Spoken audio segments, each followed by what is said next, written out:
బ్రహ్మణస్పత శృణ్వన్నమతిభిస్సేదసాదనం శ్రీమహాగణాధిపతయే నమః. సదాశివసంరంభాం శంకరాచార్యమధ్యమాం అస్మదాచార్యపర్యంతం గురుపరంపరాం నారాయణం నమస్కృత్య నరం చైవ నరోత్తమం దేవీం సరస్వతీం వ్యాసం తతో జయముదీరయేత్. శ్రీభగవానువాచ ప్రజహాతి యదా కామాన్ సర్వాన్ పార్థమనోగతాన్ ఆత్మన్యేవాత్మనా తుష్టః స్థితప్రజ్ఞస్తదోచ్యతే. సో శ్రీకృష్ణుడు స్థితప్రజ్ఞ యొక్క లక్షణాలను చెప్తూ చాలా ప్రధానమైన లక్షణంగా సర్వకామనా పరిత్యాగము అనేదాన్ని చెప్తారు. అంటే చూడండి, జగత్తు అనగా కామనలు భయములు కలదియే జగత్తు. ఈ జగత్తులో కామనలు భయములు తప్ప ఇంకేమీ ఉండవు. కామనలు అంటే కామింపబడే కోరబడే పదార్థములు ఉంటాయి. మీరు ఒక పదార్థాన్ని కోరిన సందర్భంలో ఆ సందర్భంలో ఒక భయము దానిని వెన్నంటి ఉంటుంది. మీకు సుఖము శాంతి అన్నవి జగత్తులో ఉండవు. సుఖము శాంతి అన్నవి ఆత్మరూపంగా ఉంటుంది. కాబట్టి జగత్తుతో వ్యవహరిస్తూ జగత్తులో ఈదులాడుతూ దానిలో తగులుకొని ఉన్నంత వరకు సుఖశాంతులు లభించే ప్రసక్తే లేదు. అయితే మనకి సుఖశాంతుల అనుభవంలో లేవు అని నేను అంటున్నా. సుఖశాంతుల అనుభవంలో ఉన్నాయి. అవి ఎప్పుడు అనుభవంలోకి వచ్చాయంటే మనం జగత్తుకి అతీతంగా ఉన్నప్పుడు మాత్రమే మనకు అనుభవానికి వచ్చాయి. సో జగత్తుతో వ్యవహరిస్తూ ఉండగా కామనలని భయాలని పొందడమే ఉంటుంది, కానీ సుఖశాంతులను పొందే ప్రసక్తి ఉండదు. కనుక సర్వాన్ కామాన్ మనోగతాన్ ప్రజహాతి ఆత్మన్యేవాత్మనా తుష్టః. తుష్టి అంటే మనము కోరిన వస్తువు లభించినప్పుడు కలిగే ఒక మానసికమైన ఉల్లాసమునకు తుష్టి అని పేరు. So sense of satisfaction. అది ఒక వస్తువుని కోరి దాన్ని పొంది అది సాటిస్ఫాక్షన్ పొందటము అనేది మానవుడు ప్రయత్నంలో ఉంటాడు. సో ఒక కారు కొనాలనుకుని దాన్ని బాగా భావన చేసి కొన్న వెంటనే తుష్టి కలుగుతుంది. అప్పుడు ఏమనుకుంటాడు, ఆ తుష్టి కారు నుంచి వచ్చింది. తుష్టి కలుగుతుంది కదా, అనుభవం అలా ఉంది కదా, ఆ తుష్టి కారు నుంచి వచ్చింది అనుకుంటాడు.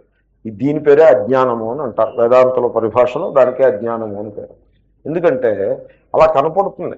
అలా కారు కొన్నామో ఇలా తుష్టి వచ్చింది అన్నట్టుగా కనపడుతుంది. కాబట్టి కారు తుష్టిని ఇచ్చును అని వీడు అనుకుంటాడు. కానీ లా ఆఫ్ డిమినిషింగ్ ప్రపోర్షన్స్ అని మొన్నటి పొద్దున్నకే ఆ తుష్టి 10% అయిపోతుంది. వారం రోజుల తర్వాత తుష్టి 0 అయిపోతుంది. ఇంకా తర్వాత అది నెగిటివ్గా దుఃఖాన్ని భయాన్ని ఇవ్వడం ప్రారంభిస్తూ ఉంటుంది. కాబట్టి కారు తుష్టిని ఇచ్చును అని మీ లా ఏమైంది? అది it is proved wrong with in 12 hours. దానికి ఒక డెంట్ పడితే కారు తుష్టిని ఇస్తుందా దుఃఖాన్ని ఇస్తుంది? డెంట్ పడక్కర్లేదండి. డెంట్ పడుతుందేమో అనే భయంతో బతుకుతాడండి వీడు. డెంట్ పడడం దాకా ఎందుకు? సో కాబట్టి కారు తుష్టిని ఇవ్వదు. కాబట్టి there is something flaw. The logic is a flawed logic అది. కాబట్టి దాన్ని అక్కడ కరెక్ట్ ఏమిటంటే ఆ తుష్టి మీకు కలిగిన సందర్భంలో కారు కాకతాళీయం అంటారు. కాకతాళీయం అంటే కాకి వాలింది తాటిపండు పడింది. కాకి వాలింది తాటిపండు పడింది అంటే కాకి వాలుటచ్చే తాటిపండు పడింది అంటాడు వీడు. కార్యకారణ భావం పెడతాడు. నో, కాకి వాలడం చే తాటిపండు పడలేదు. తాటిపండు పడే టైంకి కాకి వాలింది. రెండింటి 2 అన్కనెక్టెడ్ ఈవెంట్స్. సో కాకి వాలడానికి తాటిపండు పడడానికి కార్యకారణ భావం లేదు. అలాగే తుష్టికి స్థానము, తుష్టికి ఉద్గమ స్థానము అంటే స్రోతస్సు. తుష్టి పుట్టేటువంటి ఆ స్థానము కారు కాదు, అది హృదయం, ఆత్మ. ఆత్మన్యేవాత్మనా తుష్టః. అయితే ఇంక మరి ఈ కారు ఎందుకు? అదే మేము చెప్పేది. కారు అక్కర్లేకుండా నువ్వు తుష్టిని పొందొచ్చు అనే చెప్తాను. That is what we are saying. ఆత్మన్యేవాత్మనా తుష్టః. సో దీని మీద చాలా మెకానిజం ఉంది. ఇలా చెప్తూ కూర్చుంటే ఇంకా శ్లోకం అవదు. సో చెప్తూ ఉంటాను సమయం వచ్చినప్పుడు. కాబట్టి దాన్ని జాగ్రత్తగా వర్కౌట్ చేసుకుని ఆ డిజైర్స్ అండ్ ఫియర్స్ అంటూ ఉంటాను నేను. వాస్తవంలో డిజైర్స్ అండ్ ఫియర్స్ రెండింటికి రెడ్యూస్ చేసాం మొత్తం సంసారాన్ని అంతనే. దీన్ని మీరు ఫర్దర్గా రెడ్యూస్ చేయమంటే I don't mind reducing it to desires. ఎందుకంటే every fear has its origin in the desire. కాబట్టి మనకి ఈ డిజైరింగ్ అన్నది ఎంతలా అలవాటైపోతుందంటే అవసరం ఉన్నా లేకపోయినా డిజైరింగ్ చేస్తాం. ఇప్పుడు ఉదాహరణకి ఎలక్షన్స్ అయిపోయాయి, పెట్టెల్లో ఉన్నాయి రిజల్ట్స్, పెట్టెల్లో పెట్టున్నాయి, పెట్టెలు కాబట్టి ఆ బాక్సులో ఎలక్ట్రానిక్ బాక్సులో ఉన్నాయి. వారం రోజుల తర్వాత 3 రోజుల తర్వాత లెక్క పెడతారు. వీడు ఎలక్షన్ నెగ్గాలి అని కోరుతూ ఉంటాడు, ఐ హ్యావ్ టు విన్ అని డిజైర్ చేస్తాడు. అంత మీనింగ్లెస్ సెన్స్లెస్ డిజైర్ అదే కానీ ఇంకొకటి లేదు. మీరు ఆలోచించి చూడండి, అదేమిటండి అది సెన్స్లెస్ అంటాడేమిటని మీరు అన్నారనుకోండి, then you have to further think about it. You think about it. So తెలివైన వాడైతే ఒక్క దండం పెట్టి అలా విశ్రాంతిగా ఉంటాడు.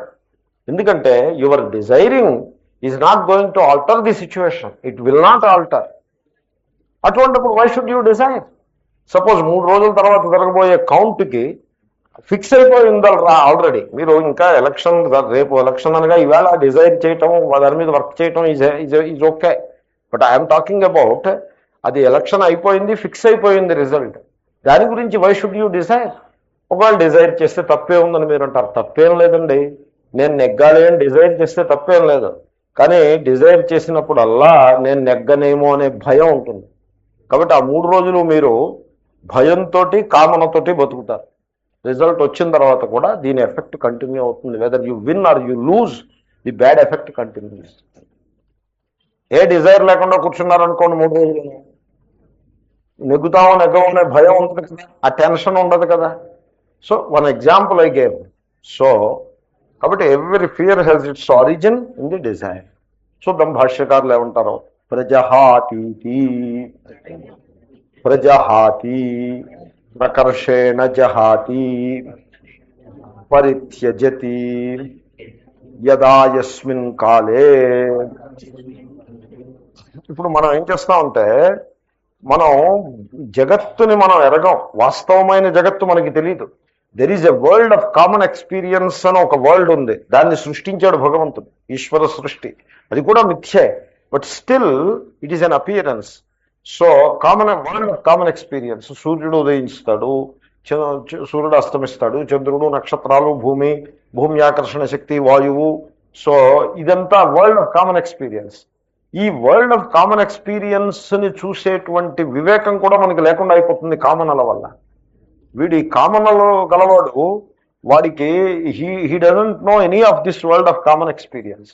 వాడు ఎంతసేపు వాడు జీవించే ప్రపంచం ఎలా ఉంటుందంటే, వాడి కామనల చేత నిర్మితమైన, డిఫైన్ చేయబడే ప్రపంచంలో వాడు బతుకుతూ ఉంటాడు. సో దీనికి నేను దృష్టాంతం చెప్తూ ఉండేవాడిని. Still I feel that example is a good example. ఒక కోకాకోలా ఎగ్జిక్యూటివ్ని కలిశాను నేను అట్లాంటా వెళ్ళినప్పుడు. అక్కడ ఎగ్జిక్యూటివ్ నా క్లాస్కి వచ్చాడు, మన ఇండియన్నే. అతను కోకాకోలాలో ఇండియన్ చాలా మంది ఉన్నారు. అతన్ని కలిశాను. అతని మైండ్ సెట్ ఎలా ఉంటుందో నేను అతనితో కలిసి 1-2 రోజులు కలిసినప్పుడు ఆలోచిస్తే, అతని మైండ్ సెట్ ఎలా ఉంటుందంటే, అతనికి ప్రపంచంలో మనుష్యులు ఉంటారు. ఆ మనుష్యులు 2 వర్గాలుగా ఉంటారు. కోకాకోలా తాగేవాళ్ళు, కోకాకోలా తాగి పెప్సీ తాగేవాళ్ళు, వీళ్ళు మిత్రులు, వాళ్ళు శత్రువులు. తర్వాత ఇంకా న్యూట్రల్ క్యాండిడేట్స్ ఉంటారు. ఇది అతని ప్రపంచం ఇది. సో అంచేత ఇప్పుడు అతని మార్కెటింగ్ ఎగ్జిక్యూటివ్. అతను ఏం చేయాలి? ఈ శత్రువుల్లో ఎవరైనా డిఫెక్షన్స్ తీసుకురాగలడా? పెప్సీ తాగేవాళ్ళు అది మానేసి కోకాకోలా తాగడానికి ఏమైనా అవకాశం ఉందా? ఈ న్యూట్రల్గా కేవలం మంచినీళ్ళు మాత్రమే తాగుతున్న వాళ్ళు మంచినీళ్ళు తాగడం మానేసి కోకాకోలా మొదలు పెట్టడానికి అవకాశం ఏమైనా ఉందా? This is his approach. As those percentages creep up, percentage consumption అలా పైకి పెరిగే కొలది ఇతని జీతం పెరుగుతుంది, ఇతని కార్ల సంఖ్య పెరుగుతుంది, ఇతని ఇల్లు పెరుగుతుంది, ఇతని స్టేటస్ పెరుగుతుంది, ఇతని ఆదాయం పెరుగుతుంది, ఇతని రిటైర్మెంట్ ఇన్సూరెన్స్ పెరుగుతుంది, ఇవన్నీ పెరుగుతుంది. సో అవి పెరుగుతాయో పెరగవో అని భయం. There is a constant obsession for growth, and therefore there is a constant fear of non growth. దాంతో బతుకుతూ ఉంటారు మనుషులు. Where is the world of common experience? మనం వరల్డ్ ఆఫ్ కామన్ ఎక్స్పీరియన్స్లో జీవించటం మనం ఎరగం. కాబట్టి పరిత్యజతి, ఈ కామనలనన్నీ పరిత్యాగం చేసి మీరు జగత్తును చూడడం ప్రారంభిస్తే అప్పుడు మీకు అన్ ఎంటైర్లీ డిఫరెంట్ యూనివర్స్ మీకు దర్శనం ఇస్తుంది. ఆ యూనివర్స్ అన్నది అలాంటిది ఒకటి ఉందనేటువంటి సూచన కూడా మనకి ఇప్పుడు తెలియదు. కాబట్టి it is there, no desire whatsoever. Just totally free yourself from every possible desire and look around.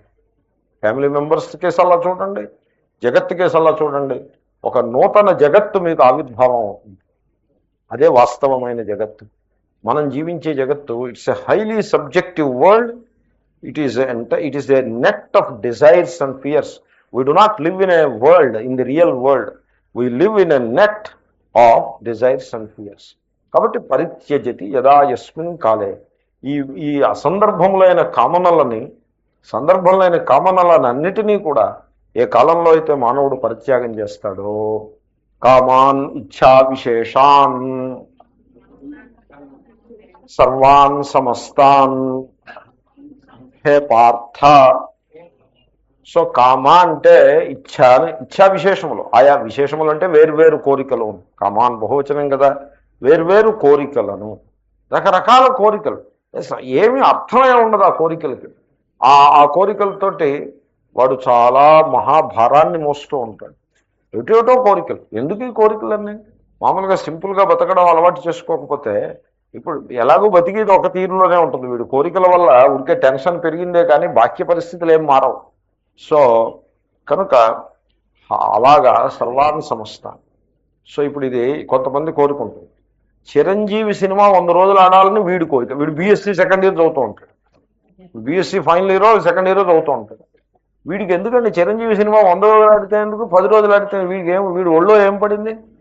వీడి చదువేమిటి, వీడి కోరిక ఏమిటి? మన కోరికలు కూడా అలాగే ఉంటాయి. డోంట్ థింక్ దట్ మన డిజైర్స్ ఏం బెటర్ అని మీరు అనుకోద్దు.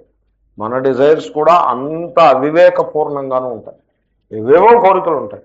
ఇప్పుడు ఓ మహాత్ముడు ఉన్నాడు అనుకోండి, నేను అమెరికా వెళ్ళాలి అని కోరుకుంది. ఎందుకు ఇతనికి అమెరికా వెళ్ళాలనే కోరిక ఎందుకు? Why should he go to America? సన్యాసం తీసుకున్న దేనికి? అమెరికా వెళ్ళి చూసేయడానికి సన్యాసం తీసుకున్నాడా? దేనికోసం? Why should he have that desire at all in the first place?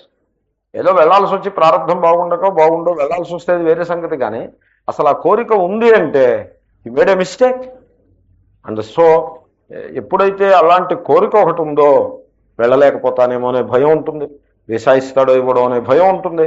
అక్కడ వాళ్ళు ఉంటారు, ఇక్కడ వీడు అమెరికా వెళ్ళాలంటే వీడికి స్పాన్సర్షిప్ పేపర్లు పంపించాలి ఒకళ్ళు. వాడు సరిగ్గా పంపిస్తాడో పంపించడో. అక్కడ ఈ ఆశ్రమాల అధిపతులు ఉంటారే, ఆ సన్యాసిని ఊరికే అలాగా ఒక ఉత్సవ విగ్రహం కింద కూర్చోబెట్టేసి వాళ్ళ నాటకం అంతా వాళ్ళు ఆడేస్తూ ఉంటారు. ఈ ఆశ్రమాలంటే అంతా పాలిటిక్స్తో నిండి ఉంటాయి. You believe me. వాళ్ళు లౌకికులు, వాళ్ళు ఊరికే ఆశ్రమంలో ఉంటారనే కానీ ఇప్పుడు దేవాలయాల నిర్వహణ అధికారులు వీళ్ళందరూ ఏమిటి, దేవాలయ భూములు అమ్మి పారేశారు. అలాగే దేవాలయం అంటే అదేదో చాలా పవిత్రంగా ఉంటుందని మీరు అనుకోవద్దు. భక్తుడిని అర్చకుడిని పక్కన పెట్టేసి వీళ్ళు నడిపించే చక్రం వీళ్ళందరూ తిప్పేస్తారు, లౌకికులు తిప్పేస్తారు, కరప్ట్ పీపుల్. మీకేం సందేహం అక్కర్లేదు. ఓ సాధువును ఒకరిని ఉత్సవ విగ్రహం కింద పెట్టుకుంటారు, వీలు పడితే వాడిని కూడా లాగేస్తారు దాంట్లోకి. వాళ్ళు లాగకపోతే దూరంగా పెట్టేస్తారు. సో ఈ ఆశ్రమాల వాళ్ళు ఎలా ఉంటారంటే, సాధువును వాళ్ళ రొంపిలోకి లాగేస్తారు, సన్యాసిని వాడికి ఏదో తాయిలాలు పెట్టేసి రొంపిలోకి లాగేస్తారు. వీడు పడిపోయాడు అనుకోండి, ఇంకేముంది, వీడి మోరల్ అథారిటీ పోయింది అక్కడికి. వాళ్ళు ఇష్టమైన నాటకం ఆడతారు. ఒకవేళ వీడిని లాగడం కుదరలేదనుకోండి, దూరం పెట్టేసి వాళ్ళు నాటకం ఆడేస్తారు. వాళ్ళు చక్రం తిప్పడం ఎలాగూ ఖాయమే. అటువంటి జనరల్ మేనేజర్స్ ఉంటారు ఆశ్రమం. వాళ్ళ పదాలకి అడుగులకి మడుగులు వస్తాలి. వాడు స్పాన్సర్షిప్ పేపర్ పంపించాలి, వాడు సంతకం పెట్టి పంపించాలి. యునైటెడ్ స్టేట్స్ గవర్నమెంట్ అతగాడి సంతకాన్ని గుర్తిస్తుంది, ఈ సన్యాసిని వాళ్ళు ఏం గుర్తించరు. కాబట్టి కామన భయము, ఏ కామనైనా అంతే. సన్యాసులయ్యేది గృహస్థులయ్యేది దీంట్లో ఆశ్రమానికి సంబంధమే లేదు. మానవ మాతృడు సకల కామనల్ని కూడా విడిచిపెట్టమని advice. One has to take this challenge of that proposition and see what is the value of that proposition. అప్పుడు దెన్ గ్రోత్ స్టార్ట్స్. అవే ఎందుకు వదిలిపెట్టాలండి, ఇది ఉంటే పెట్టుకుంటే తప్పే ఉంది, అదంటే అలాగ మొదలెట్టాడంటే గ్రోత్ ఏముంటుంది? సో మ్యాథమెటిక్స్లో ఎన్ని మార్కులు రావాలని అడిగేవారు నన్ను. అంటే 100 రావాలని చెప్పేవాడిని. 100కి 100 రావాలి. మ్యాథమెటిక్స్ అది హిస్టరీ పేపరా లేదా సోషియాలజీ పేపరా? 100కి 100 రావాలి. అబ్బో అన్నీ ఎందుకు వస్తాయని కనుక ఎవడైనా స్టూడెంట్ అంటే, I used to tell him, you are unfit to study mathematics. ఎందుకంటే ఎన్నో వచ్చాయనే వేరే సంగతి. నేరం ఏమిటంటే తక్కువ స్థాయిని కోరుకోవడం నేరం, తక్కువ లెవెల్ రీచ్ అవ్వాలన్నది నేరం. ఎక్కువ లెవెల్కి ఏం చేయాలి, రీచ్ కాలేకపోవడం నేరం కాదు. ఏం కనుక తక్కువ చేస్తే నేరం అవుతుంది. కాబట్టి సర్వాన్ కామాన్ పరిత్యజతి హే పార్థ మనోగతాన్ మనసి ప్రవిష్టాన్. అంటే మనస్సే వీటికి ఆశ్రయము, ఆత్మ ఆశ్రయం కాదని అభిప్రాయం. సో ఇచ్ఛా ద్వేష కామ సంకల్ప స్మృతి శ్రద్ధ ధీహి హ్రీహి ద్వీహి అంటే ఒక పెద్ద లిస్ట్ ఉంది బృహదారణ్యకంలో. ఇవన్నీ కూడా మనస్సు యొక్క లక్షణములు. అలా ఎందుకు చెప్పాల్సి వచ్చిందంటే ఇవన్నీ ఆత్మ లక్షణములు అని చెప్తారు తార్కికులు. ఈ ఇండియన్ లాజిషియన్స్ ఉన్నారే, ప్రతి సందర్భంలో తప్పు పని చేయడమే వాళ్ళ యొక్క, తప్పు మాట మాట్లాడటమే వాళ్ళ పని. సో ఇవన్నీ మనస్సు యొక్క లక్షణాలని చెప్పారు, ఆత్మ లక్షణాలని చెప్పారు. ఆత్మ లక్షణము కామన అని చెప్పారనుకోండి, అప్పుడు ఏమైపోయింది, మీరు theoretically you have a justification to desire and also theoretically you cannot get rid of it. ఎందుకంటే ఆత్మస్వరూపం కామన్ అయితే how can you get rid of it? You cannot get rid of it. And therefore now you can continue the life of desiring అని ఒక establish చేసుకోవాలి. చూడండి, theoretical ప్రపోజిషన్లో ఎంత bondage ఉందో మీరు అర్థం చేసుకోండి. మీరు కామనల్ని విడిచిపెట్టారో మానేరో, ముందు నో ది ట్రూత్ కరెక్ట్లీ. కామన మనస్సునందు ఉంటుంది, కామనకి ఆత్మస్వరూపంతో సంబంధం లేదు. Know that truth correctly, then you can progress. కాబట్టి మనోగతాన్, మనస్సే ఆశ్రయము. తర్వాత కామనలు స్వరూపం నుంచి రావు, ఆత్మస్వరూపం నుంచి రావు, బయట నుంచి మనస్సులో ప్రవేశిస్తాయి. మనసి ప్రవిష్ట, బాహ్యం నుంచి మనస్సులోకి వస్తాయి. నాకు కారు కావాలి, లేకపోతే నాకు బంగారం కావాలి అని ఈ ఆత్మస్వరూపం నుంచి రాదు కోరిక, బయట నుంచి వస్తుంది ఆ కోరిక. సో కనుక మనసి ప్రవిష్ట. ఎనీవే, ఎందుకంటే చూడండి, ఈ సెల్ఫిష్నెస్ అన్నది ఉంది చూసారా, స్వార్థపరత్వము, అది చాలా సర్వ వినాశకరమైనటువంటి మానసిక స్థితి, వెరీ డిస్ట్రక్టివ్.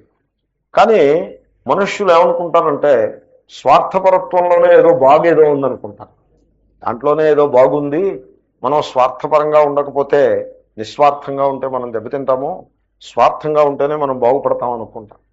ఏం బాగుపడతారండి? స్వార్థంగా ఉన్నవాడు బాగుపడతాడా? వాడు ఎన్నడూ బాగుపడ్డా. స్వార్థపరంగా ఉండే అధర్మం కూడా చేసినట్లయితే వాడు నాశనం అయిపోవడం ఖాయం, దాంట్లో సందేహం ఉంది. ఎంతోమందిని చూస్తూ ఉంటాం మనం. స్వార్థంగా ఉన్నవాడు ఎందుకు బాగుపడతాడు? వాళ్ళని మోసం చేసిన వాడు, ఈ ప్రపంచంలో మీరు ఎప్పుడూ ఇతరులని మోసం చెయ్యలేరు. You please understand, you can never deceive anybody else, you can only deceive your self.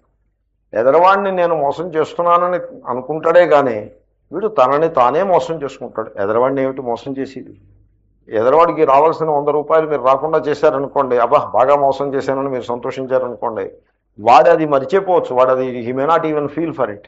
వాడు కనుక కొంత ఉన్నతమైన వివేకం గలవాడైతే, వీడు నాకు ఇచ్చేదేమిటి, వీడు పుచ్చుకుని లాగేసేదేమిటి, ఇవ్వగలిగేదేమిటి, నాకు ఇచ్చేది ఈశ్వరుడు, నా దగ్గర తీసుకుపోయేది ఈశ్వరుడు అని వాడు తెలుసుకోగలిగాడు అనుకోండి, then you are not in the picture అట. వాడి సుఖంలో వాడు సంతోషంగా వాడు ఉండిపోతాడు. నేను వాడిని మోసం చేశానని వీడు అనుకుంటాడు, వీడు నాశాన్ని పొందుతాడు. కాబట్టి ఈ సెల్ఫిష్ డిజైర్ అండ్ ఫియర్ అన్నవి అవి సెల్ఫ్ సెంటర్డ్ స్టేట్స్ అంటారు. ఇప్పుడు మనస్సు ఆ సెల్ఫ్ చుట్టూ పరిభ్రమించరాదు, ఆ ఈగో చుట్టూ పరిభ్రమించరాదు. ఎప్పుడైతే మీరు కోరుతున్నారు అంటే, యు ఆర్ డిజైరింగ్ సంథింగ్ అంటే, please note that it is self centered state, అహంకార కేంద్రితమైన మానసిక స్థితి. అంతే కదా డిజైర్ అంటే. Desire for what? Desire for the sake of ego.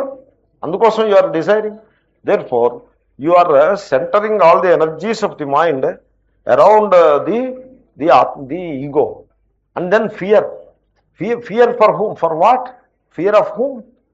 ఇప్పుడు నేను చచ్చిపోతానని భయపడుతున్నాను అనుకోండి, అంతకంటే స్వార్థపరమైన మానసిక స్థితి ఇంకేముంటుంది? నేను చచ్చిపోతే ఏమైపోతుంది? లోకం అంతా తలకిందులు అయిపోతుందా?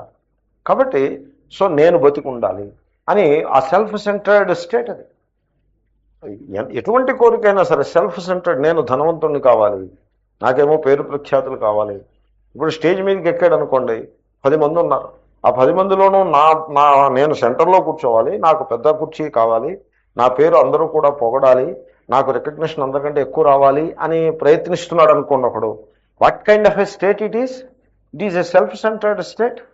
How unbecoming it is. అంత అయోగ్యమైన స్థితి అదే కానీ ఇంకొకటి ఉంటుంది. కాబట్టి ఈగో సెంటర్డ్ స్టేట్ కామన అన్నది. సో అది గుర్తించి, అది ego is the product of the mind, అది it comes into the mind from outside, మనసి ప్రవిష్ట. అది పూర్తిగా విడిచిపెట్టవలసిందే. సర్వకామ పరిత్యాగే తుష్టికారణాభావాత్ శరీరధారణ నిమిత్త విశేషే చ సతి ఉన్మత్త ప్రమత్తస్యేవా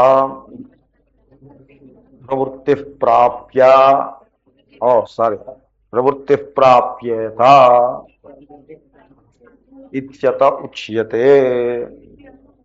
విధిలింగ్, ప్రాప్యత విధిలింగ్, ఆత్మనే పదం. పోనీ ప్రాప్త అన్నా పర్వాలేదు, ప్రాప్త అన్నా పర్వాలేదు, ప్రాప్త ఇక్కడ ప్రాప్యేత అని ఉంది, ప్రాప్త అన్నా పర్లేదు, ప్రాప్యేత అన్నా పర్లేదు. కొంచెం ఇక్కడక్కడ కొంచెం వెర్బుల్ దగ్గర అక్కడ వర్డ్స్ మిస్ అవటం అలా ఉంటుంది. ఏవో కొంచెం పాఠక ఈ లేఖక దోషాలు అవి ఉంటాయి. సో ప్రవృత్తి ప్రాప్యత ప్రాప్త both are one and the same, meaning is same. కొన్ని చోట్ల మీనింగ్ కూడా డిస్టర్బ్ అవుతుంది, కానీ ఇక్కడ ప్రవృత్తి రీతి భోజనాది మాత్రే సముక్త పరంతో తద్వత్ విద్వాన్ ప్రవర్తి. ఇక్కడ ఈయనైతే ప్రాప్యత అని విధిలింగే తీసుకుని వ్యాఖ్యానం చేశారు బెల్లంకొండ వారు. పోన్లండి.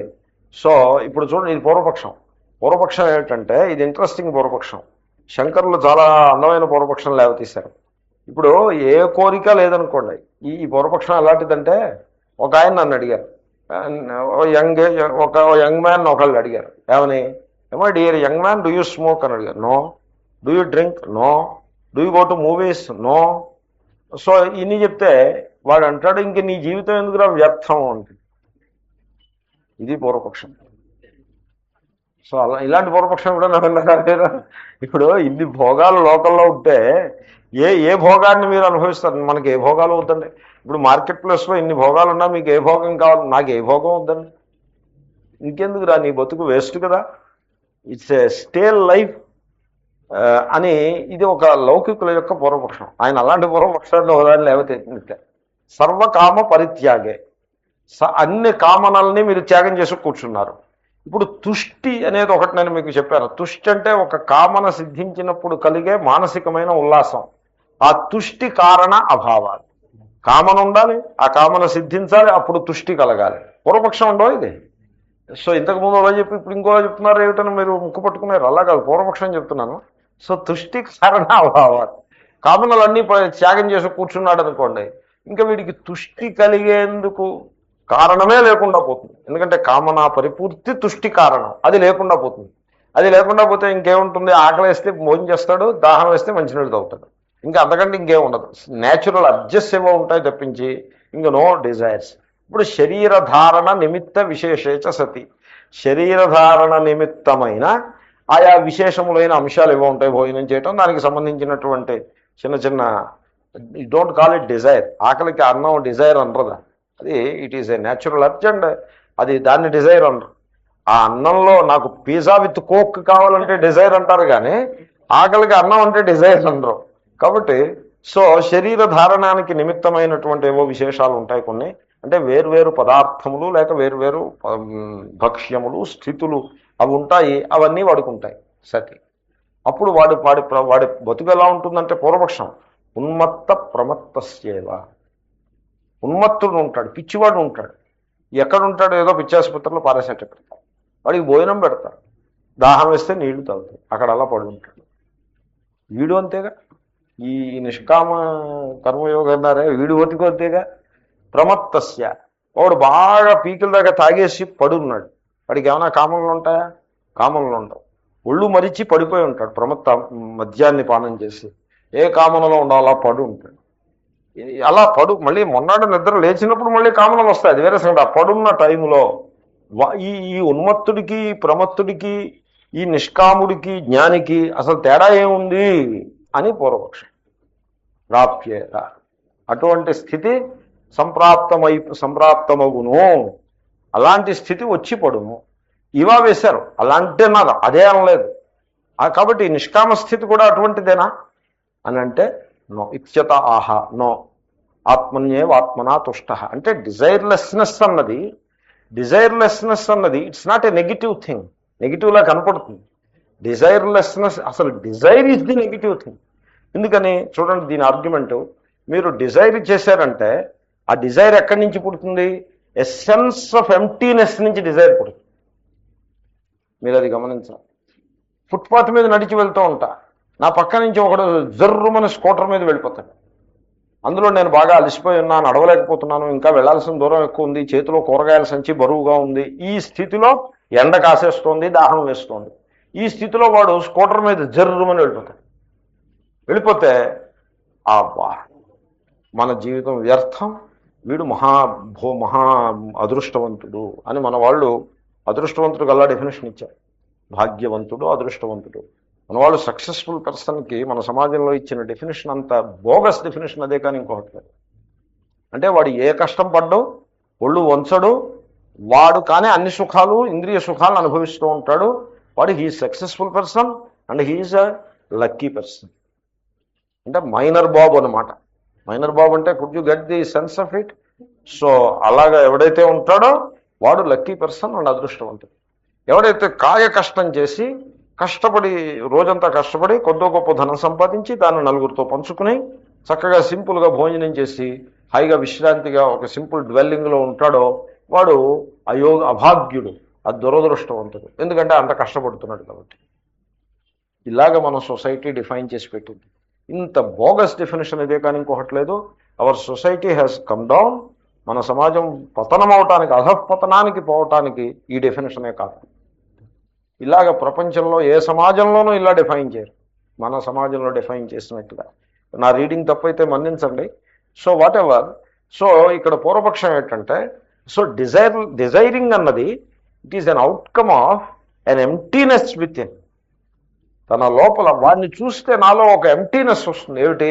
నా బతుకెందుకు వ్యర్థం, నేను సంపాదించిన డబ్బు చాలా తక్కువ. వాడిని చూడండి, నేను జీవితంలో I failed to fulfil anything. అక్కడికి నా భార్యను స్కూటర్ మీద కూడా నేను తిప్పలేకపోయాను, ఇంక నేను ఎందుకు పనికొస్తాను అనే అయోగ్యత భావం వచ్చేస్తుంది. సెల్ఫ్ ఇమేజ్ చాలా గట్టి బీటింగ్ తీసుకుంటుంది. వాడిని చూడగానే అసూయ కలుగుతుంది, డిజైర్ కలుగుతుంది. ఒక స్కూటర్ కొనుక్కోవాలని డిజైర్ కలుగుతుంది. పూర్వకాలం చేతక్కన ఒక స్కూటర్ ఒకటి ఉండదు, సోషలిజం, నెహ్రూవియన్ సోషలిజం. ఆ చేతక్కనే స్కూటర్ మీకు కావాలంటే మీరు భారతీయులై ఉండి రిజిస్టర్ చేస్తే మీకు రాదు అది. ఎందుకంటే దానికి క్యూ 12 సంవత్సరాల క్యూ ఉండేది. మీకు ఎవడైనా అమెరికా, అప్పుడు అమెరికాయే, మళ్ళీ సోషలిజంలో కూడా అమెరికాయే. మీకు ఎవడైనా అమెరికా వాడిని పట్టుకుని వాడి దగ్గర డాలర్స్ సంపాదించి అవి కడితే 2 monthsలో వస్తుంది. ఇది సోషలిజము. ఈ సోషలిజం రోజుల్లో ఆ చేతక్ అనే స్కూటర్ కనుక ఎవడి దగ్గర ఉందో వాడు భాగ్యవంతుడు. చేతక్ స్కూటర్ లేనివాడు శుద్ధ అయోగ్యుడు, అభాగ్యుడు. సో యూనివర్సిటీలో, నేను యూనివర్సిటీ డిపార్ట్మెంట్లో ఉన్న రోజుల్లో there use to be one gentleman who had a scooter. That was Chetak, only one gentleman. మిగతా వాళ్ళందరూ పబ్లిక్ ట్రాన్స్పోర్ట్ మీద వచ్చేవారు, వెళ్ళేవారు. వీడు ఎక్కడో డాలర్లు పట్టాడు. ఆ రోజుల్లో అమెరికా వాళ్ళు ఎవరో ఒకళ్ళు ఎదురో ఉండేవారు. ఇప్పుడంటే అందరూ వెళ్తున్నారు, వస్తున్నారు. ఎక్కడో పట్టుకున్నాడు డాలర్లో, పట్టుకుని ఆ స్కూటర్ కొనుక్కొచ్చాం. మేమేమో ల్యాబొరేటరీలో చాలా హింస పడుతుండగా ఇతను తన యంగ్ వైఫ్ నా స్కూటర్ మీద కూర్చోబెట్టుకుని వచ్చేవాడు. వచ్చి ల్యాబొరేటరీ వచ్చి హాయ్ హాయ్ అని లేచకపోయేవాడు. అంటే వీడు దురదృష్టవంతుడు, వర్క్ చేసుకునే టైంలో తిరుగుతున్నాడు రోడ్డు మీద. మేము అనుకోవాలి కదా, మేము అలా అనుకునే వాళ్ళం కాదు. మన కర్మ ఇలా కాలిపోయింది, ల్యాబొరేటరీ వాడు ఎంత భాగ్యవంతుడో అని మేము అనుకునే వాళ్ళం. ఇది ఆ భాగ్యం అంటే. ఆ ఎంప్టీనెస్ నుంచి డిజైర్ పుడుతుంది. కాబట్టి desiring is not a fulfilling state, it is a state which reflects that inner emptiness. వెరాస్ desirelessness is fullness అని అర్థం. There is nothing negative about it, there is nothing stale about it. Desirelessness is not emptiness, it is not stale, it is a fulfilling state. అంతేకాదు, మీకు ఇంకో రహస్యం చెప్తా. మీరు Dzire చేసి కామించి అంటే కోరికను కలిగి ఆ కోరికను తీర్చుకోవటమే మీ జీవితాన్ని దుఃఖమయం చేస్తుంది. అది సమాచారం. దశరథ మహారాజు సంతానం లేకపోతే ఏదో ఆ మామూలుగా అందరిలాగే చచ్చిపోయి ఉండేవాడు. పుత్రకామేష్టి చేసి సంతానాన్ని పొంది మహా దుఃఖమయమైన మరణాన్ని పొందాడు. క్యా బాత్ హై. మీరు రామాయణము అవతారాలు అవన్నీ పక్కన పెట్టండి, ఈ ఆస్పెక్ట్ ఇంతవరకే గ్రహించండి. ఆ మాట దశరథుడే అన్నాడు అయోధ్యాకాండలో. అతనన్న మాట ఇది. ఈ దుఃఖాన్నంతని నేనే నా నెత్తికి నేనే కొని తెచ్చుకున్నాను అని అంటాడు. కాబట్టి కాబట్టి ఆ పూర్వపక్షాన్ని మనం సరిగ్గా అర్థం చేసుకుని, కాబట్టి desirelessness is not an empty state. It is not a stale state. It is a fullness itself. ఏ క్షణంలో అయితే మీరు డిజైర్లెస్గా ఉంటారో అప్పుడే మీరు పూర్ణత్వాన్ని మీకు అనుభవానికి వస్తుంది.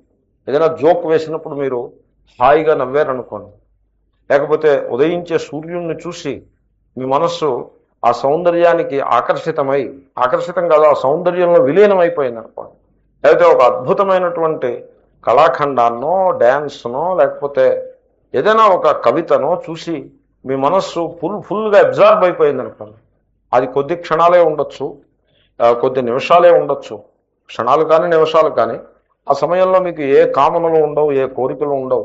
You don't want anything to be other than what it is. ఆ స్థితిలో ఉంటారు. You are in perfect harmony with the surroundings. And అటువంటి హార్మోనీలో, ఎందుకంటే డిజైరింగ్ అన్నది it is an expression of disharmony. Harmony లేకపోవడం అన్నది దాని నుంచి పుడుతుంది డిజైరింగ్. వెరాజ్ నో డిజైర్ అంటే you are in perfect harmony with the surroundings and hence అంటే ఏమిటి, you don't want anything to be other than what it is. That is desirelessness. అది harmony, that is piece. ఆ ఆనంద క్షణములు మనకందరికీ అనుభవంలో ఉన్నవే. కాబట్టి ఆ ఆనంద క్షణాలను పట్టుకుని ఆ ఏ డిజైరు లేని క్షణం అది వేస్ట్ అది అని ఎవడైనా అనుకుంటే అంత మూర్ఖుడు పడే కానీ ఇంకొకటి లేదు అని ఆ పూర్వపక్షం చెప్పి ఇత్యతః ఉచ్యతే.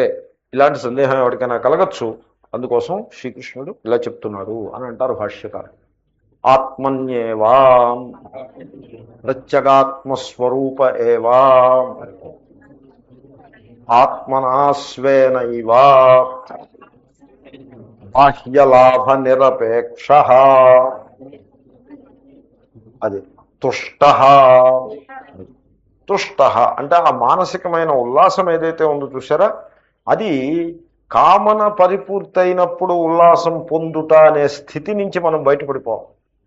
చిన్నపిల్లాడు ఎలా ఉంటాడంటే భోరుమని ఏడుస్తూ ఉంటాడు. వాడి చేతిలో చాక్లెట్ పెట్టగానే ఆ కళ్ళంపటి ఇంకా అలా నీళ్లు కారుతూనే ఉంటాయి. ఆ కాటుక కళ్ళు అయితే ఆ కాటుక కూడా బుగ్గల మీద ఇంకా ప్రవహిస్తూనే ఉంటుంది, కానీ ముఖం మీద ఏడుపు పోయి నవ్వు వచ్చేస్తుంది. సో ఆ విధంగా చాక్లెట్ చూసేప్పటికి ఏడుపు ఆగిపోతుంది. కాబట్టి ఆ విధంగా మనం కూడా ఏదైనా కోరిక సిద్ధిస్తే మనం ఆనందపడిపోతూ ఉంటాం, కోరిక సిద్ధించకపోతే కృంగిపోతూ ఉంటాం. ఆ రకమైన హ్యాబిట్లో మనం పడిపోతే దానివల్ల కలిగే హాని ఇంత అంతా కాదు. కాబట్టి అంటే బాహ్యం మీద అంతల్లా ఆధారపడకూడదు. మీకు ఒక రహస్యం చెప్తా. మనకి ఇండిపెండెన్స్ అంటే మనకి స్వాతంత్ర్యం మనం ఎరగం, ఆ ఫ్రీడమ్ మనకి తెలీదు. మనము we are psychologically very dependent people. Psychologically, ఇక్కడ ఫిజికల్ డిపెండెన్స్ గురించి మాట్లాడటం లేదు. ఇప్పుడు ఫిజికల్గా అయితే ప్రతి మానవుడు కూడా డిపెండెంటే. ఇప్పుడు మనం సుఖంగా జీవించాలి అంటే రైతులు పంటలు పండించాలి, అనేక వృత్తికారులు తమ వృత్తులను చేయాలి, పత్తి పండించేవాడు పత్తి పండించాలి, యార్ను తీసేవాడు యార్ను తీయాలి, వస్త్రాలు నేసేవాడు వస్త్రాలు నేయాలి. ఇన్ని చేస్తే వర్తకులు తమ సామాన్లను పట్టుకొచ్చి అమ్మితే మనం సుఖంగా జీవించగలుగుతాం. వైద్యుడు కావాలి, ఇవన్నీ అప్పిచ్చేవాడు కావాలి, వైద్యుడు కావాలి, ఇవన్నీ కావాలి. కాబట్టి ఇవన్నీ ఉండాలి. మనిషి బతకాలంటే ఎవరో భిక్ష పెట్టాలి, ఎవరో అన్నం వండి పెట్టాలి, ఏదో చేయాలి. ఇది ఫిజికల్ డిపెండెన్స్. ఫిజికల్లీ ఈ ఫిజికల్ డిపెండెన్స్ వల్ల ఎవడు కష్టపడతాడు. కొంత ఇన్కన్వీనియన్స్ ఉంటే ఉండొచ్చు అకేషనల్గా. మీరు అనుకున్నప్పుడు మీకు రావాల్సిన పదార్థం, మీకు రజకుడు వస్త్రాలు రేపు పొద్దున్న ఇస్తాను, ఈవేళ పొద్దున్న ఇస్తాను అన్నవాడు పొద్దున్న ఇవ్వకుండా సాయంకాలం తీసుకొచ్చాడు అనుకోండి, కొంచెం ఇన్కన్వీనియన్స్ మీకు కలగచ్చు. Because you are dependent upon him and so he doesn't fulfil and so you are inconvenienced. అలాంటి స్థితి కొద్దో గొప్ప ఉండొచ్చు, కానీ మౌలికంగా మీ అంతఃకరణ శాంతి, సుఖము, ఆ విశ్రాంతి, ఆ ఫ్రీడమ్, అది ఫిజికల్ డిపెండెన్స్ వల్ల దానికి హాని కలగదు. కాబట్టి physically I am dependent upon somebody అన్నది అది దుఃఖహేతువు కాదు. ఎప్పుడు దుఃఖం కలుగుతుందంటే మనం psychologically dependent people, we are like that. మనం అందరం అలాంటి వాళ్ళు. మనకి ఆ సైకలాజికల్గా ఆ ఫ్రీడమ్ ఏమిటో మనం ఎరగం.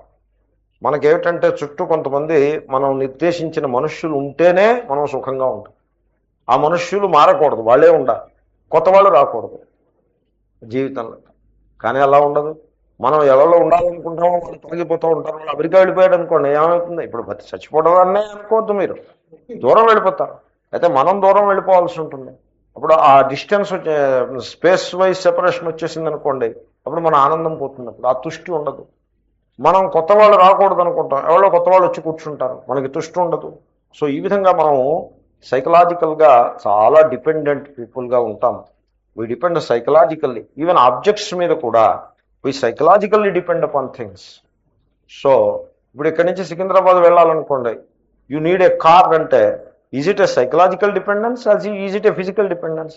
Not entirely physical, it is psychological. Sometimes car could be more convenient than an auto or a bus. So that kind of a physical aspect ఉంటుంది. బట్ ఆ ఫిజికల్ ఆస్పెక్ట్ ఎవళ్ళని బంధించదు, ఎవళ్ళని దుఃఖానికి గురి చేయదు. The psychological aspect alone binds you. కాబట్టి so నా స్టేటస్కి car లేకపోతే ఇలాగ షాన్కి భంగం అవుతుంది అని అనుకుంటే that is the psychological dependence.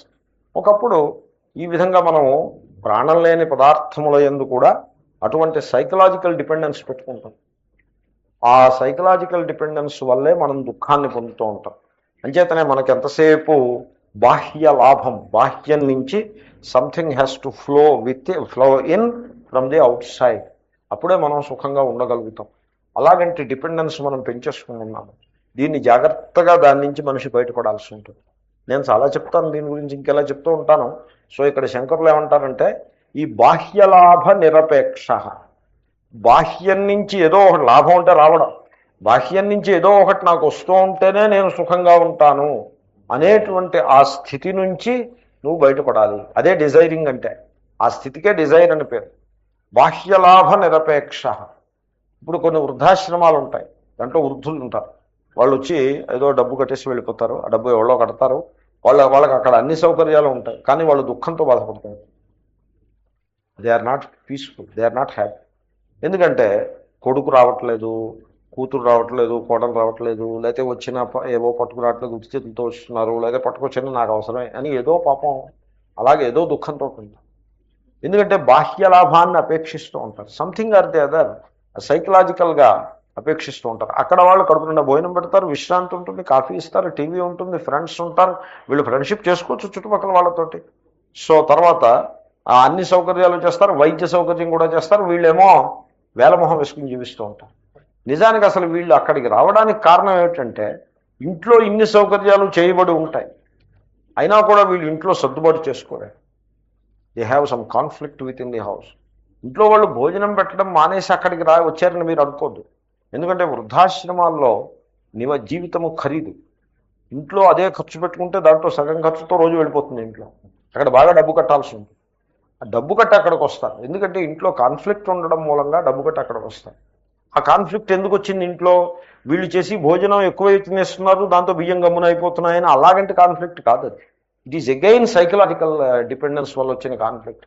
నా కొడుకు నా మాట వింటలేదు అని అన్నాడంటే ఇట్ ఈజ్ సైకలాజికల్ డిపెండెన్స్. కొడుకు నా ఇలా ఉండాలి అని ఆయన కోరుకుంటూ ఉంటాడు, ఆ కోరిక తగ్గట్టుగా వాడు ఉండడు, దేర్ ఫార్ హీ సఫర్స్. అక్కడి నుంచి బయలుదేరుతుంది ఇక్కడి నుంచి ఇంకో చోటకు వెళ్ళడము అనే మాట. కాబట్టి ఈ విధంగా మనము జీవితంలో బాహ్య లాభ సాపేక్షంగా బతుకుతూ ఉంటాం. బాహ్యం నుంచి లోపలికి వస్తూ ఉండాలి ఆనందం. ఇప్పటికే నేను కంఫర్టబుల్గా ఉంటాను, అంత పొరపాటదే కానీ ఇంకొకటి లేదు. అటువంటి వాడు దుఃఖభాజనుడైపోతాడు, దుఃఖాన్నే పొందుతాడు అనడంలో ఆశ్చర్యం లేదు. కాబట్టి మనిషి ఏం చేయాల్సి ఉంటుందంటే, he has to discover that fullness within. ఆత్మన్యేవ ఆత్మనా తుష్ట. ఆత్మ అంటే ఈగో కాదు, ప్రత్యేగాత్మ స్వరూపం. ఈ డిజైరింగ్ అని ఆత్మను అనుకుని అదే సత్యం అనుకుంటే మళ్ళీ పోయింది. ఆత్మనే అంటే ఈగో అని అర్థం చెప్పుకోకూడదు. తన ఎందు అంటే నేను నాలోనే ఉన్నానండి, నేనంటే ఈ కోరికలన్నీ నావి, అలా కాదు. ప్రత్యేగాత్మ స్వరూపమునందు, సాక్షి చైతన్య స్వరూపమునందు వీడు ఉండాలి. ఆత్మన తనంత తానే ఉండాలి అంటే తన బుద్ధిని దాంట్లో విలీనం చేసుకుని కూర్చోవాలి. అంటే అర్థం బాహ్యలాభ నిరపేక్ష. బాహ్యం నుంచి ఏదో వస్తేనే నేను సుఖంగా ఉంటాను అనేటువంటి దృష్టి, ఆ యాటిట్యూడ్ని వీడు పూర్తిగా అధిగమించాల్సి ఉంటుంది. He has to win over that. ఎవడో వస్తాడని ఏదో చేస్తాడని ఎదురు చూసి ఏమిటండి లాభం, ఎక్కడో విన్నాం పాట ఒకటి. కాబట్టి అంతే, హృదయంలోనే పూర్ణత్వాన్ని డిస్కవర్ చేసి ప్రయత్నం చేయాలి. ఆ ప్రయత్నం చేసేప్పుడు మీకు మొట్టమొదట ఆ హృదయంలో తన స్వరూపంలో ఎంటీనెస్ అనుభవానికి వస్తుంది. ఎందుకంటే వీడు ఎంటీనెస్ తోటే బతికాడు కదా ఇంతకాలం, కోరికలు ఏవో కోరుకుంటూ ఆ ఎంటీనెస్ తోటే బతికాడు కదా. ఆ ఎంటీనెస్తో బతికిన వాడు ఎంటీనెస్ అనుభవానికి వస్తుంది. వచ్చినప్పుడు ఆ ఎంటీనెస్ తోటి దాన్ని మీరు క్వశ్చన్ చేయాల్సి ఉంటుంది. What is this emptiness, is it correct అని క్వశ్చన్ చేయాలి. మహాత్ములతో శ్రవణం చేయాలి. చేసి ఆ ఎంటీనెస్ ఈజ్ బై హ్యాబిట్ వచ్చిన ఎంటీనెస్సే కానీ అది వాస్తవం కాదు అనే సత్యాన్ని గుర్తించాలి. నేను చూశాను ఒక పెద్ద ఆయన వియ్యంకుడు గారు కొడుకు వివాహం చేసుకున్నాడు, కట్నం అది పుచ్చుకుని. వియ్యంకుడు గారు, ఈ వియ్యంకుడు గారిని ఎదురు సన్నాహమో ఏవో ఉంటాయి, వివాహాలు ఏవో కస్టమ్స్ ఉంటాయి కదండి. ఎదురు సన్నాహంలో రిసీవ్ చేసుకునేప్పుడు ఈయనకి మంచి ఖరీదైన సఫారీ సూట్ ఒకటి పెట్టారు. ఈయన మామూలుగా పంచి కట్టుకునే అలవాటు ఉన్నవాడు. కద్దరు పంచారు, కడువా ఇస్తే బలపడుతుంది. కానీ వాళ్ళు వియ్యంకుడి గారిని కొంచెం ఖుషామత్ చేయడం కోసం ఒక సఫారీ సూట్ ఒకటి పెట్టారు. పెడితే he was so ecstatic that day. ఎంత మంచి వియ్యంకులు దొరికారండి నాకు. We are lucky. నా కొడుకు మంచి ఫ్యామిలీ నుంచి అమ్మాయి వచ్చింది, వాళ్ళు ఎంత మర్యాద గల వాళ్ళు, చూడండి ఈ సూట్ చూడండి అని. He was so happy. నాతో చెప్పారు, నేనున్నాను, మే గాడ్ బ్లెస్ యూ, మంచిదే. కానీ నా మనసులో ఒక శంక ఉంది. ఏమిటంటే ఈ దిక్కుమాలిన సఫారీ సూట్ పెట్టేసి వీళ్ళు చేతులు కడిగేసుకుంటారు. ఈ ఫస్ట్ డే నాగవల్లి దాకా అన్ని సేవలు చేస్తారండి. నాగవల్లి ప్లేట్ తిరగేసి ఆ చెయ్యతో కొడతారు, ఇలా డబడబడబా కొడతారు. అప్పుడు మీరు వెళ్తే, భోజనానికి వెళ్తే వాళ్ళు వడ్డించరు, మీరే వడ్డించు తినాలి. ఉంటాయి అక్కడ పదార్థాలు, మీకు కావాల్సిన మీరు తినాలి. అదేవిధంగా మేము మగ వారం వడ్డించడంటే నిన్న రాత్రి పెళ్ళి అయింది, ఇంక ఇవాళ ఏం వడ్డిస్తాం, మీరు తీసుకోండి కావాల్సిందంట. వంకాయ కూర పట్టుకురండి అంటే ఆ పట్టుకొస్తూనే ఉంటారు, పట్టుకురారు. దేవుడు ఉరిగ్గిట్టు వీడికే తీసుకొస్తారేమో అలా కూర్చుని ఉంటాడు. నాకైతే after 5 minutes he comes to లో ఎవరో చెప్తాడు, వంకాయ లేదు, కూర లేదు, ఫినిష్ చేయవయా. అందరూ అంటే వంకాయగా ఫినిష్ చేస్తాడు. ఏదో ఇంకా మగపల్లి వారం కదా వడ్డిస్తాడు. అదే పరిస్థితి అయింది ఆయనకి. Within 3 days he's ashen face. ఎందుకని వీళ్ళు ఇది ఎక్కడ మగపల్లి వారండి, ఇది ఆడపల్లి వారండి, వియ్యంకులు వీళ్ళు ఇలాంటి వాళ్ళు మర్యాద ఎరగరా వీళ్ళు అని ఆయన ముఖంలో అంత దుఃఖం. ఏమైపోయింది ఆ సఫారీ సూట్? వియ్యంకుళ్ళు వద్దు, వియ్యపురాళ్ళు వద్దు, ఏమి వద్దు, వాడు సుఖంగా ఉంటే చాలు, అది మనకి విజయం. ఈ పెళ్లి చేసుకున్న కుర్రాడు సుఖంగా ఉంటే అదే నాకు విజయం, అంతకు మించి నేను ఏమీ అపేక్షించను అని ఎవడైతే బాహ్య లాభ నిరపేక్షంగా ఉంటాడో వాడే కృతార్థుడు ఎప్పటికైనా. I'm talking of psychological dependence. ఏవో దృష్టాంతాలు ఇచ్చాను. సో తుష్ట. కాబట్టి అంతఃకరణంలో, అంతఃస్వరూపంలో ఆ తుష్టిని ఉంది, మీరు వెతికి పట్టుకోవాలి. గ్రౌండ్ వాటర్ ఉంది, హై పక్కన పడగా అది గ్రౌండ్ వాటర్ పట్టుకోవాలనుకోండి, ఇక్కడ చిన్న గొయ్యి తీసి మళ్ళీ పక్కన ఇంకో గొయ్యి తీసి అక్కడ ఇంకో గొయ్యి తీసి అలా గోతులు తీసుకుంటూ పోతే దొరుకుతుందా గ్రౌండ్ వాటర్? దొరకదు. ఒకే చోట గోతులు తీయాలి, ఒకే చోట ఒక్కటే గొయ్యి తీయాలి. కాబట్టి ఈ కామనల పేరు చెప్పి జగత్తంతా గోతులు తీసి వీడేమిటి పొందేది? అంతా డ్రైయే. వీడు ఒకే ఒక్క గొయ్యి తీయాల్సి ఉంటుంది, ఒకే ఒక్క బోరు వేసుకోవాలి. అదేమిటంటే ఆత్మన్యే వాత్మన తుష్ట. You dig there, look within, search within, dig within, be within, by your self, with your self, in your self, of your self. Then you will discover my goodness. ఈ fullness ముందు ఈ జగత్తంతా కూడా, ఎందుకంటే మహాత్ములకి జగత్తిస్తే తృణీకరిస్తారు. జగత్తిస్తే, ₹1,00,00,000 ఇస్తే ఎందుకులండి మీ దగ్గర ఉంచండి, నేను అడిగిన కావాల్సినప్పుడు తీసుకుంటాను అంటారు. ₹1,00,00,000 ఇస్తే కంగారు పడిపోతారు అనుకుంటున్నారా మీరు? మహాత్ములు ₹1,00,00,000 ఇస్తే పెద్ద లెక్క చేయరు. శుభం భూయాతని ఆశీర్వదించి ముందుకు వెళ్తారు. మీ దగ్గరే ఉంచండి, నేను అడుగుతానండి కావాల్సి వచ్చినప్పుడు అంట. అయ్యా ₹1,00,00,000 ఇస్తున్నానంటే ఎందుకంటే మీరు ఉంచండి, ఐ విల్ టెల్ యూ అని ముందుకు వెళ్తారు. కానీ they want get disturbed by that. ఎందుకంటే ఆ పూర్ణత్వాన్ని అనుభవానికి తెచ్చుకుంటారు మహాత్ములు. ఎనీవే తుష్ట అందాము. పరమార్థ దర్శనామృత రసలాభేన అన్యస్మాత్ అలం ప్రత్యయవాన్. ఈ శ్లోకం నేను 2వ రోజు పాఠం చెప్తున్నా. ఇంతకుముందు రోజంతా ఇదే శ్లోకం చెప్పా, మళ్ళీ ఈవేళంతా ఇదే అయిపోతుంది. అంత అంత లోతైన శ్లోకం నిజానికి. సో తుష్ట అంటే చూడండి, శంకరులు అనుభవాన్ని ప్రస్ఫుటం చేసుకో రాస్తారు. వారు తుష్ట అనే పదానికి వారు ఇచ్చిన ఆ సమాసంలో వారి అనుభవం మనకి కనపడు, వారి హృదయంలోంచి వచ్చిన సమాసం. కొన్ని వాక్యాలు లిప్స్ నుంచి వస్తాయి, కొన్ని వాక్యాలు హృదయంలోంచి వస్తాయి. సో అలాగంటి సమాసం. ఆయన అంటారు చూడు, నీ స్వరూపాన్ని నీవు తెలుసుకున్నప్పుడు పరమార్థ దర్శనం, అది అమృతము, ఇమ్మోర్టల్. అక్కడ ఆనందమే కానీ అమృత రసమే కానీ దాంట్లో దుఃఖానికి తావే లేదు.